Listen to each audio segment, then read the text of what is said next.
So it's middle of May 2021. Called to get an estimate to have a foot deep trench dug, PVC put in, 25 feet up to the wall there. So this is irrigation for the garden. Took a drill bit. Use these in security systems. See how long that's 6 feet long. So I used that, and I bored a hole under here, and then blew the hole bigger with the power washer.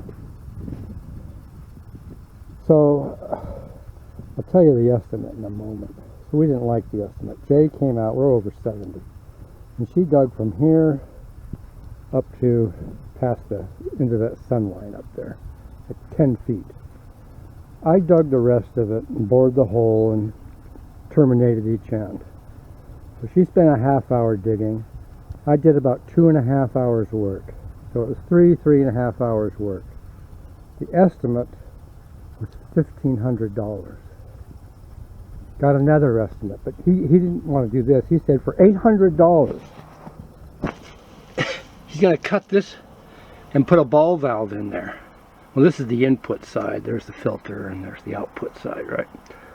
$800. Yeah.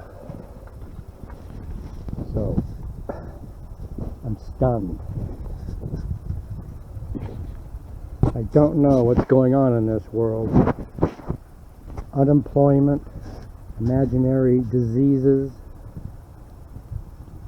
It's unbelievable. I heard a story a couple days ago of $25 an hour for a dishwasher. So this was $400 and something an hour to have done by a so-called professional. And two old people did it in 3.5 hours. Look at these artichokes. This thing's like, I don't know, I'm going to say 7 years old. Just grows and grows.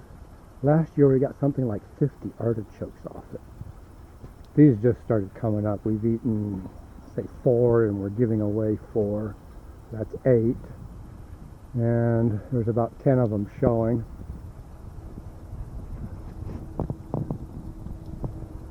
Tomatillos. That thing with the yellow flowers, that's a tomatillo. The tall thing there's tomatillo, mixed with a lot of tomatoes. So that's a Tesla solar roof. It probably looks grayish yellow. It should look slightly yellow, and over here would look more black where I cleaned it off with a hose. So all the solar's just out of view. You can't tell it, right? It just looks like a glass roof. But through here is where there's solar on both sides. So we were getting estimates of over $60,000 for a metal roof. And we got that solar Tesla for that much. Another strange phenomenon. Well, we're in the Sierras. The whole place is burning down. I took the Doughboy, put a fire pump on it, 150 gallons a minute, got 200 feet of fire hose. That was $1,000. Pump was like 600. Pipes, 100. I ran pipe down here about 100 feet. Box with some stuff in it for firefighting. Chainsaw and stuff that you could use in a fire. So that was reasonable. I don't know what's going on with our economy. We're living in a strange time. So here's a story. We're down at Home Depot in Jackson off of Highway 49. Okay, that's 45 miles east of Stockton in the lower Sierras, around 1,600 feet. We go inside that place, and I have never seen so much lumber in my life. I swear to God, it was stacked 20 feet high. And a 4x4, like that one there, right, 8 feet long. was like $30. Sheets of plywood are in the $100 range. No one's buying anything. People were laughing. We were laughing. A couple other people were laughing. I don't think you're laughing if you bought it, but it's literally stacked up 20 feet. You know how big Home Depot is. You're looking at an acre of wood inside.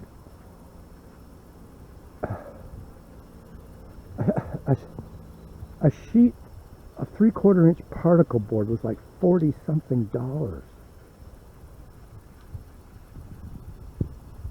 Yeah, so strange time. Alright, one more story. So I live near Shaver Lake. They just burned 500,000 acres out there. I live near there on a place called Music Farm, which is in Jose Basin, and Shaver Lake is on top of Jose Basin, if you will. This is a 25-mile sort of U-shaped area that was full of sugar pine. It was all lumbered out at the turn of the century. So before it burned, all the trees started dying from pine beetle. And on 15 acres, we took down 1,000 trees over a couple of years and milled them. Okay, so this is like 2016. And I was doing good to get 70 cents a board foot. Well, these numbers I'm quoting you are in the $2 a board foot range. Well, the whole Sierra, they're just burnt to a crisp. We had a place in paradise and it didn't burn. You ought to see paradise. So there's all this lumber out there, and it's mostly ponderosa, and you do have about a year to really get it down. It starts, things happen, let's put it that way. But anyhow, there's a lot of dead wood out there.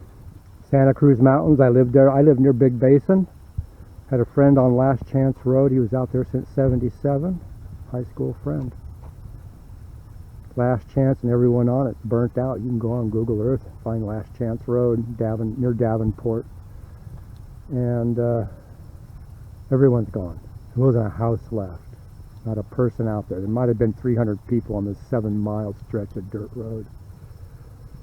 And that's mostly redwoods. Just redwoods everywhere. My friend built a 3-story house on a redwood tree stump that was 8 feet high and about 10 feet in diameter. And then it had a ring, you know, around it, because every time you cut down one, you get 10 more. Well, that doesn't matter because everything burned. Big Basin's burned up pretty bad. I lived down near Loma Prieta. And that's the highest spot in the Santa Cruz Mountains. Well, that end has been really roached over the last 10 years or so. Very unfortunate. Started actually in '06. So I lived down there for 5 years too. So you watch all these places you live burn, and all these trees are out there, redwood trees. And yet there's no lumber in the marketplaces.